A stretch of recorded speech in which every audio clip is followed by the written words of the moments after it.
Welcome to Max Repairs Tutorials.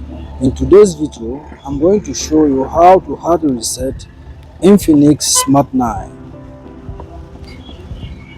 power button, the volume plus button. You hold the two buttons at once and press until the Infinix logo appears.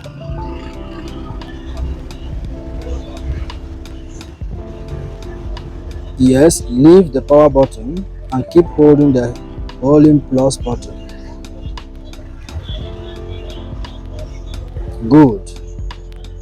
Now, you need to still hold the two buttons, the power key and the volume plus key, at once for some time.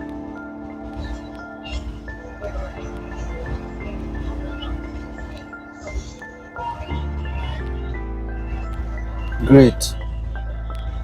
Now use the volume minus key to select wipe, data and factory reset. That's it. You select using the power key.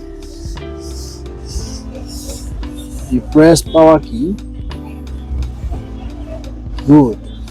You select factory data reset and still confirm using the power key. In confirming, know that all your data will be erased. That's it. Wiping data, formatting data. Wait for some time. That's good. Data formatting, it has been done. Data wipe complete. Then you use the power key to reboot your phone. That's just all. Thanks for watching. And if you have not yet subscribed, please do so.